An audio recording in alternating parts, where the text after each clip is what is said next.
తప్పులు జరిగినా క్షమించండి. ఇది టీఎఫ్టీడీడీఏ అసోసియేషన్ అనేది ఒక 35 సంవత్సరాల చరిత్ర గలది. ఎన్నో సంవత్సరాల నుంచి చిన్న చిన్న తప్పులు, పెద్ద పెద్ద తప్పులు జరుగుతున్నాయి.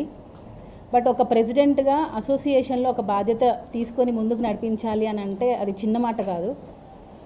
ఎవరు తప్పు చేసినా సరే అది ప్రెసిడెంట్ మీదకే వస్తుంది.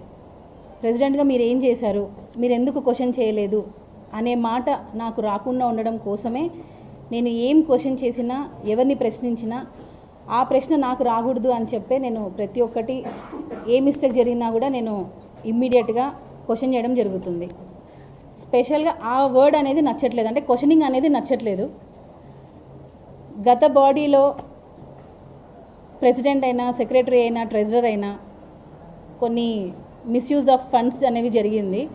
వాటిని క్వశ్చన్ చేసినప్పటి నుంచే మా అసోసియేషన్లో కొన్ని ప్రాబ్లమ్స్ అనేవి స్టార్ట్ అయ్యాయి. ఎప్పుడైతే లాస్ట్ ఇయర్ మేము పోటీ చేసినప్పుడు జోసెఫ్ మాస్టర్ అని చెప్పి మాకు ఆపోజిట్గా నిలబడ్డారు, ఆయన ఓడిపోవడం జరిగింది. సో అప్పటి నుంచి కూడా కొంచెం మా మీద వ్యతిరేకత, మేము ఎంత మంచి పని చేసినా సరే ఏదో ఒకటి వేలెత్తి చూపాలి అనే వాయిస్లోనే ఉన్నారు. దానివల్లనే ఈ ప్రాబ్లమ్స్ అన్నీ. అంతే తప్ప మేమందరం ఒకటే, మా కొరియోగ్రాఫర్స్ అయినా, డాన్సర్స్ అయినా ప్రతి ఒక్కరు కూడా కలిసిమెలిసే ఉన్నాము. దయచేసి కొంచెం ఏమైనా పెట్టే ముందు థంబ్నెయిల్స్ మాత్రం కొంచెం చూసి పెట్టాలని రిక్వెస్ట్ చేస్తున్నాం. అంటే అసోసియేషన్ మొత్తం ఏకపక్ష నిర్ణయంతో సుమలత గారు తీసుకుంటున్నారని, డాన్సర్స్ అందరూ ఫైర్లో ఉన్నారని చెప్పి, ఫెడరేషన్కి అగెనిస్ట్గా ఎలక్షన్స్ జరిపిస్తున్నారని చెప్పి కొన్ని వచ్చాయి. అవన్నీ అవాస్తవాలు.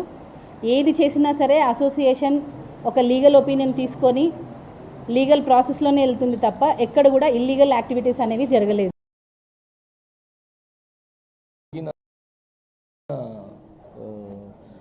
ఇక్కడ సీక్రెట్ బ్యాలెట్ ఎలక్షన్స్లో నేను అండ్ శేఖర్ అన్న అండ్ మిగతా మన రమేష్ మాస్టర్ గారు, మిగతా మాస్టర్స్ అందరు రావడం జరిగింది.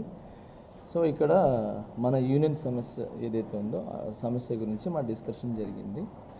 ఆ డిస్కషన్లో కొన్ని వీడియోలు తీసుకొని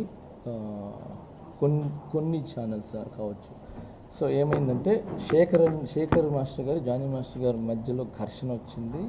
వాళ్ళు తిట్టుకున్నారు, అరుచుకున్నారు, కొట్టుకునేదాకా వెళ్ళారు అని చెప్పి ఏదో చెప్పారు. అదంతా ఫేక్, రాంగ్.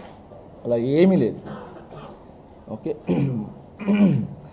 మన యూనియన్ టీఎఫ్టీడీడీ యూనియన్లో secret ballot elections, by elections జరగాల వద్దా అనే, secret ballot elections, by elections జరగాల వద్దా అనే దాని మీద సీక్రెట్ ఓటింగ్ లేబర్ ఆఫీసర్స్ ద్వారా అండ్ ఫెడరేషన్ ద్వారా జరగడం జరిగింది.